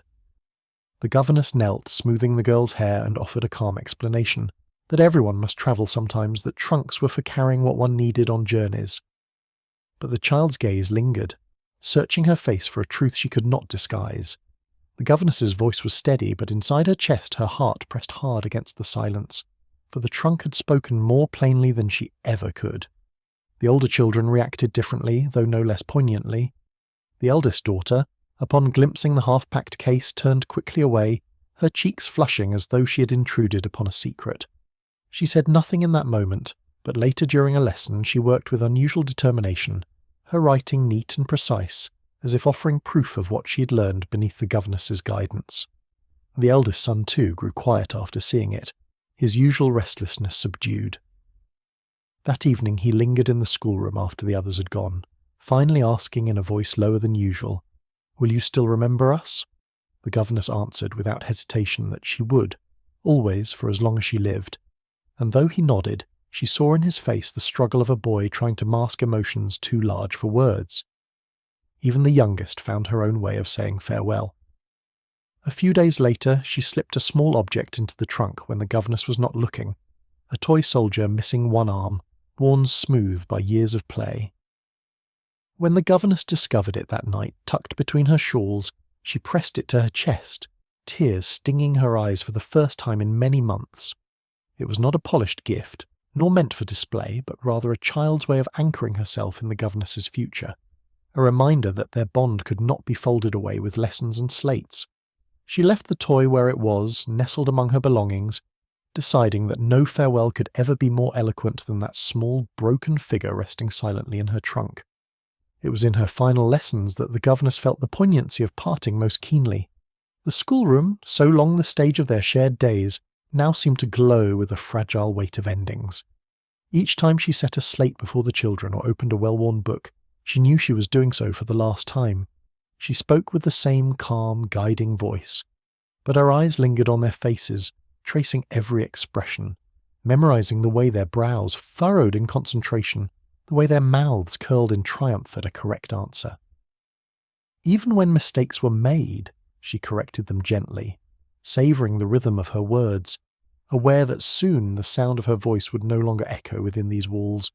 Her final walks with the children carried the same bitter-sweet tone. Along the gravel paths, past hedges trimmed into careful lines, she let them chatter freely, listening as they described the schools they would soon attend, the adventures they hoped to find beyond the estate. Their words were bright, filled with excitement, yet they clung to her hands more tightly than before, as though anchoring themselves to her, even while their eyes looked ahead. When they stooped to point out a bird's nest or a patch of frost glittering on the grass, she stooped too, knowing these small observations were as much a farewell as any spoken words. The gardens, the lawns, the very air seemed to carry a hush, as though nature itself recognised the quiet leave-taking taking place beneath its branches. Even the ordinary rituals of her days took on the character of goodbye. When she lit the lamp in her chamber at dusk, she paused to watch the flame flicker longer than usual, committing the sight to memory. When she folded her shawl at night, she pressed it to her cheek, inhaling the faint scent of autumn that still clung to its fibres. Even the act of setting her quill aside at the end of an entry in her journal felt like closing a door she might never open again. Each gesture, so small and so familiar, became a final imprint, a way of holding on to a life that was already slipping from her hands. It was at dawn, on the morning of her departure, that the governess awoke to a silence deeper than any she had known in the house. The first light pressed faintly through her small window, casting pale lines across her modest bed and the trunk waiting at its foot. She dressed slowly, each movement deliberate, as though time itself might stretch if she refused to rush. Her gown, carefully chosen, was plain but neat, the same she'd worn countless mornings before, yet on this day it felt transformed, carrying the weight of finality.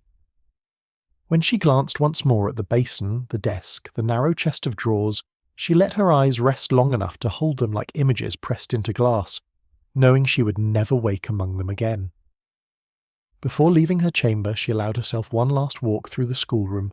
The air still held the faint smell of chalk and ink, the books lined neatly as she had left them the evening before. She touched the piano's smooth surface, recalling the hesitant notes that had so often filled the space. She rested her fingers on the back of a chair, remembering the small bodies that had fidgeted there. The eager eyes lifted to her in trust. For a moment she closed her eyes and listened.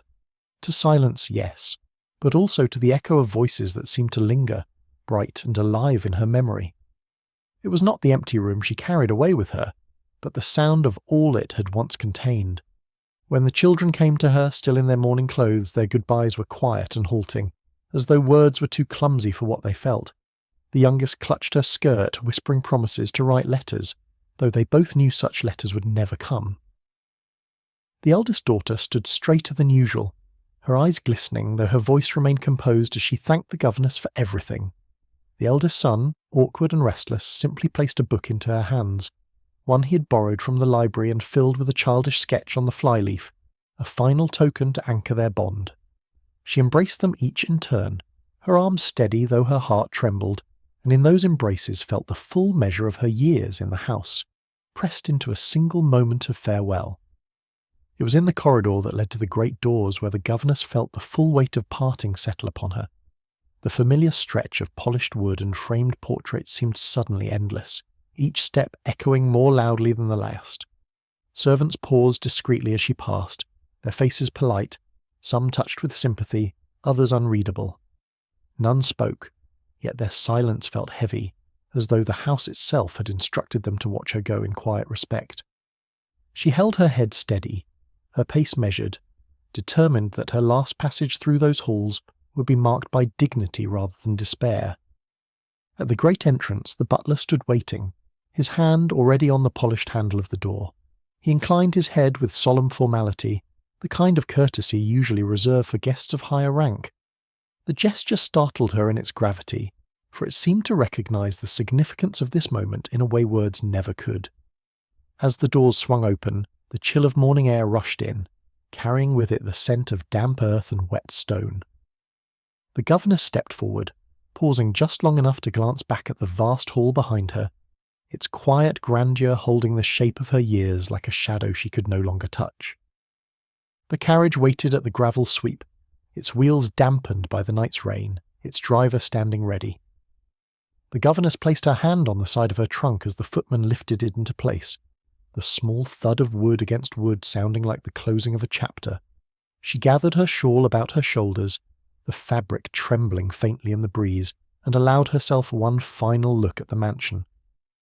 The windows stared back at her, tall and unblinking, as if the house itself were both witness and keeper of all she'd given within its walls.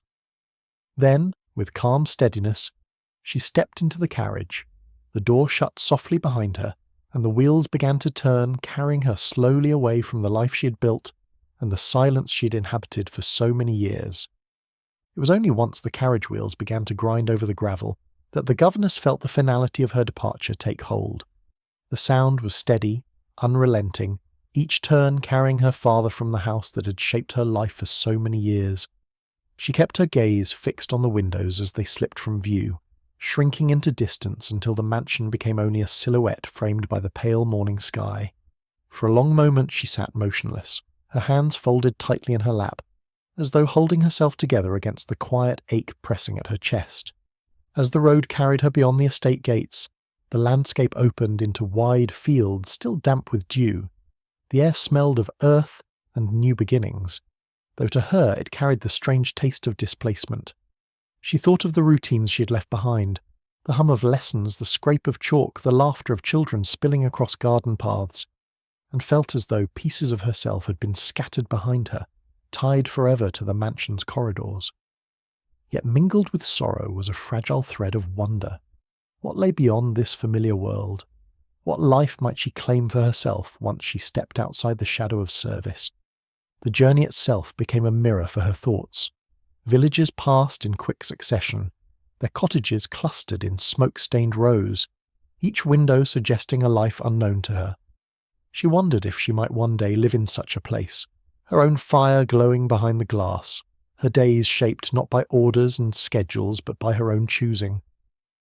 At times, fear pressed in, the fear of loneliness, of vanishing into obscurity with no one to remember her name. But just as often came flickers of hope, faint but insistent, that perhaps freedom, however modest, might yet hold its own kind of dignity. She leaned back against the carriage seat, the rhythm of wheels against the road steady beneath her, and allowed herself, for the first time in many years, to imagine a future that belonged to her alone. It was near dusk when the carriage finally slowed before a modest inn at the edge of a market town. The lamps were being lit one by one along the street, their glow casting halos in the gathering mist, and the sound of carts creaked faintly in the distance.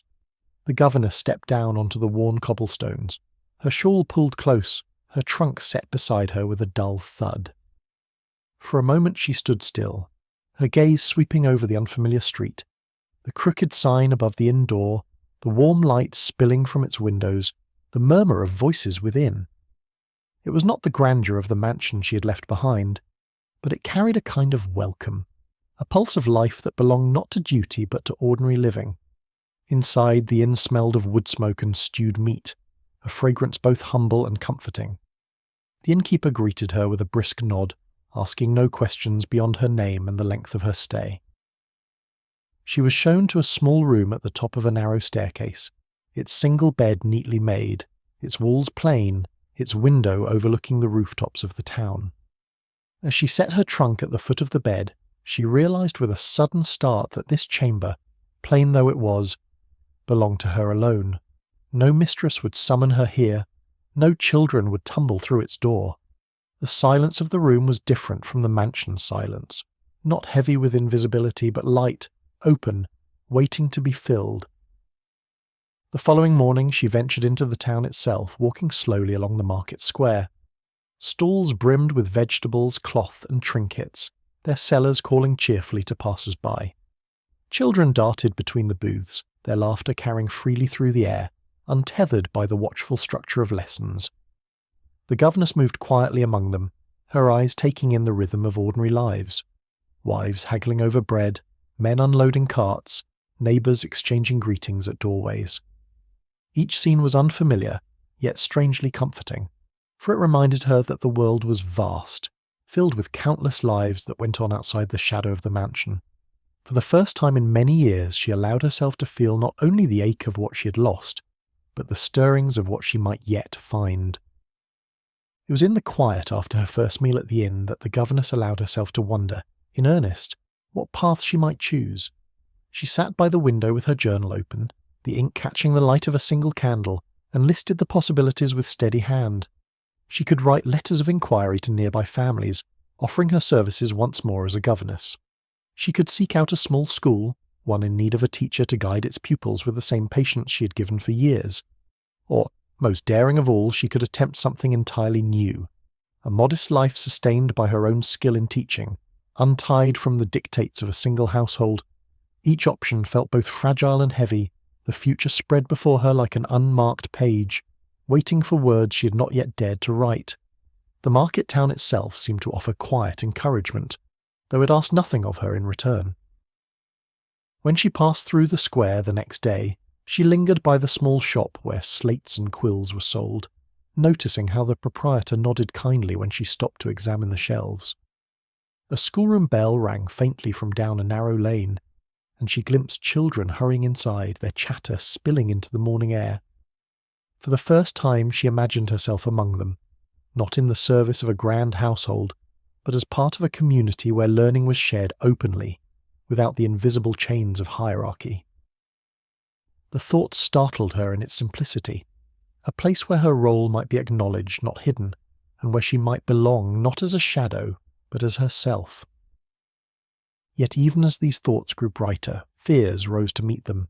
What if no family sought her out? What if no school had need of her voice?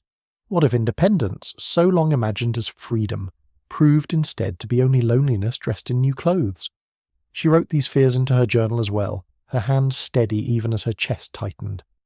But beneath the ink she pressed more firmly the quiet truth she had begun to feel, that whatever the future held, it would be hers to face, shaped by her choices and not by another's command. And for a woman who had spent her life moving unseen through borrowed rooms, that realization was a beginning in itself. It was with a trembling kind of courage that the governess finally put pen to paper and wrote her first letter of inquiry. She had carried sheets of stationery for years, always reserved for lessons or neat copies, but now she bent over them with a purpose entirely her own. Her hand hovered for long moments before the ink touched the page, as though the act of writing might fix her future in place. At last she composed a careful introduction, her years of experience, her patience, her knowledge of languages and arithmetic, all written in her steady hand. When the letter was folded and sealed, she held it tightly in her palm before delivering it to the innkeeper, who promised to send it along with the next post. It was only a single letter, small and modest, but it felt to her like a door had opened, however slightly, onto a path she had not dared walk before. The very next day she found herself drawn to the narrow lane where she had heard the ringing of the school bell. Children gathered there in a tumble of laughter and clattering shoes, their satchels swinging, their hair uncombed. She lingered at the edge of the lane, unnoticed, watching as a man in a long coat ushered them into a small building with peeling paint and crooked shutters. He was no master of grandeur, no lord of a household, but simply a teacher tending to his charges. The sight stirred something in her chest, for it showed her a vision of instruction stripped of status. Children learning not to uphold a family's name, but to shape their own futures.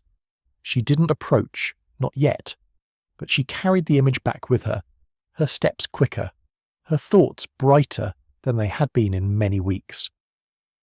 That evening, in the solitude of her small inn chamber, she allowed herself a fragile smile as she unpacked one item from her trunk, her journal. She opened to a fresh page and wrote of the bell, the children, and the courage it had stirred in her. She confessed her fear too, the fear of being turned away, of finding herself adrift once more.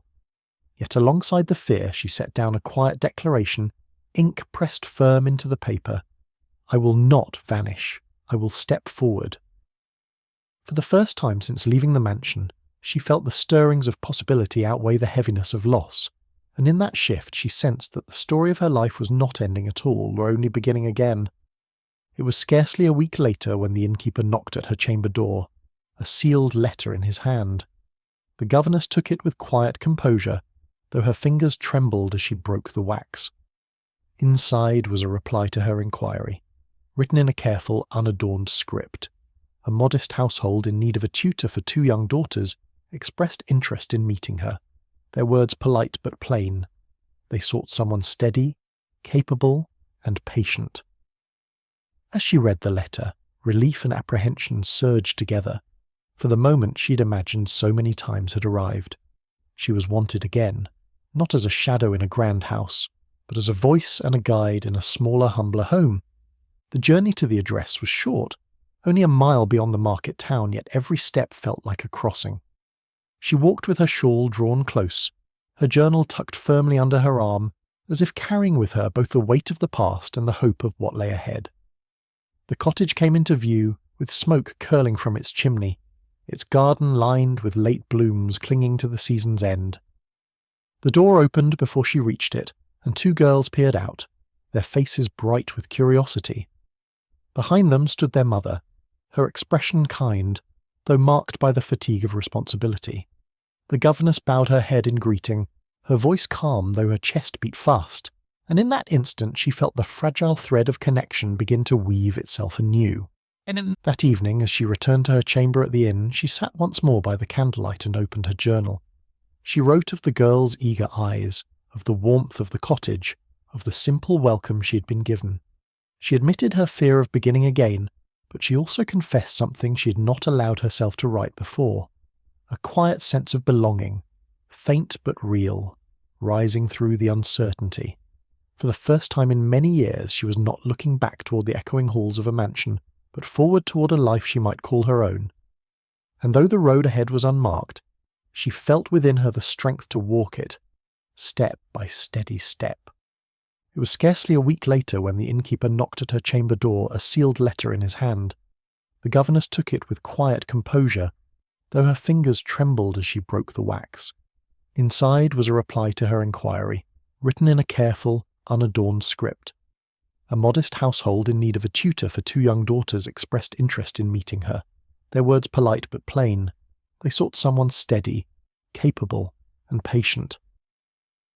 As she read the letter, relief and apprehension surged together, for the moment she had imagined so many times had arrived. She was wanted again, not as a shadow in a grand house, but as a voice and a guide in a smaller, humbler home. The journey to the address was short, only a mile beyond the market town, yet every step felt like a crossing.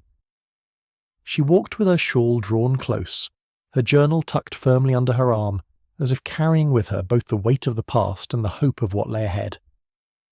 The cottage came into view with smoke curling from its chimney, its garden lined with late blooms clinging to the season's end.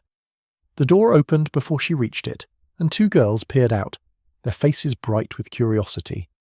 Behind them stood their mother, her expression kind, though marked by the fatigue of responsibility. The governess bowed her head in greeting, her voice calm though her chest beat fast, and in that instant she felt the fragile thread of connection begin to weave itself anew. That evening, as she returned to her chamber at the inn, she sat once more by the candlelight and opened her journal. She wrote of the girl's eager eyes, of the warmth of the cottage, of the simple welcome she had been given.